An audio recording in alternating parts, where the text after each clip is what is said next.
More than 300 worshipped here then. Now only a forlorn gathering of survivors remains. Bullet holes and bloodstains, emblems of the fear Christians feel in Iraq this Christmas.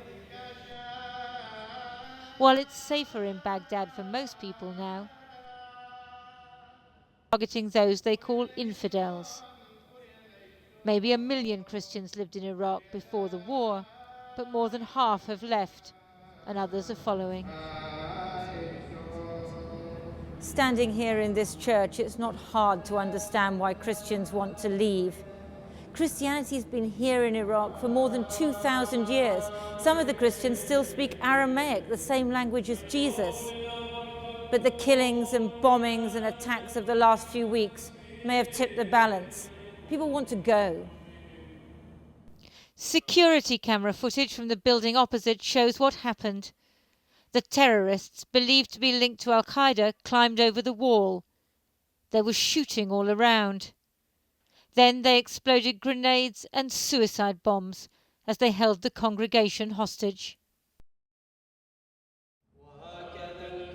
Amongst the dead, Uday Eshu and his 4-year-old son, Adam. Uday's mother and sisters can't bear to go to church now, not even for Christmas Mass. They scarcely dare leave their home.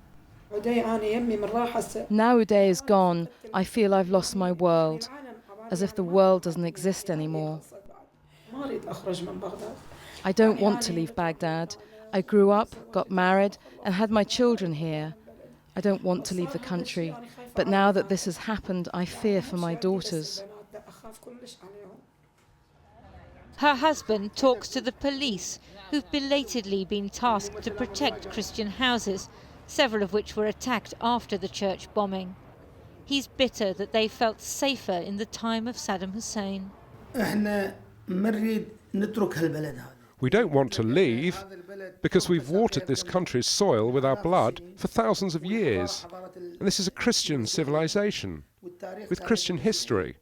But what's happened has made us hate the country, which doesn't protect us and our children.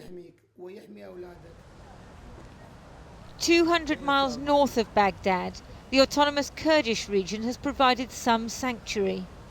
Since the church bombing, 1,000 Christian families have fled here. Amongst them, Zuhair and Amal's nephew and niece. We met them in a church because although Kurdistan is generally secure, the only town where they can afford to stay isn't. They didn't want to show their faces. You want to sit outside in the morning and breathe fresh air, to feel life is good. But you sit and you're afraid. You go shopping and you're afraid. You go for a walk somewhere and you're afraid. What kind of life is this? Iraq has become a hell. Even though it's Christmas and we love this festival, what can we do? We are sad at the moment, so we won't celebrate. We drove to the 7th century monastery of Rabban Hormizd at Al-Khosh.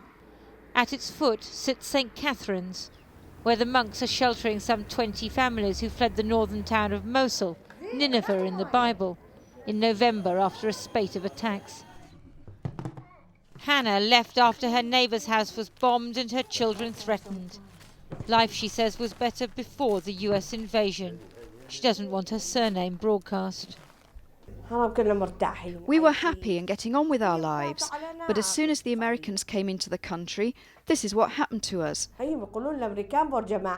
They say to us, the Americans are your people, they're Christians. They say you brought them here, and they kill us for it.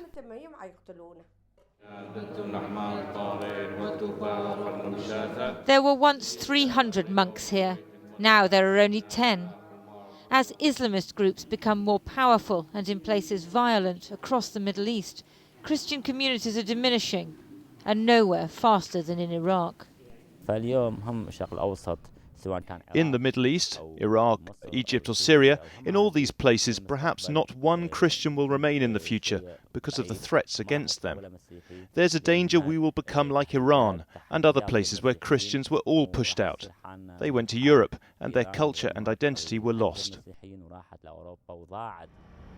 Back in Baghdad, there are fewer bombs on the streets these days. The Minister for Human Rights, who happens to be a Christian, says it's not a question of putting walls around churches, but of providing security for all Iraqis, whatever their religion. Since 2003, everything in Iraq has been damaged. We are building a new army, we are building a new police. It was the responsibility of the coalition force. And that's mean the situation in Iraq is not just the Iraqi government responsible, it's the responsible of all the world, all the country who were part of the war.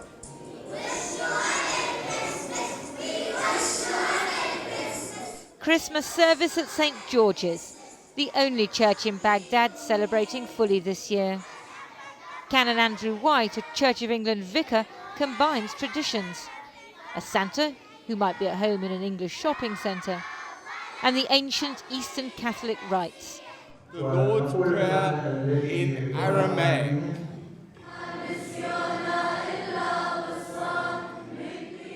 He's drafted in a Sunni Muslim sheikh.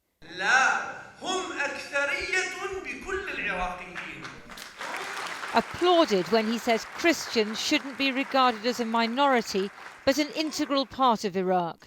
I think it would be good if we... Canon White, determined to stay in Baghdad despite battling multiple sclerosis, wants others to stay too. I ask people to stay because it's important that we maintain a Christian presence here. Christianity is like the root of Iraq. If you cut the root, you cut Iraq, and it's finished. The new Iraqi government will have to move fast if it's to stop the exodus. This is a Christmas full of sorrow, and for many Christians, probably their last in Iraq. Lindsay Hilsum, Channel 4 News, Baghdad.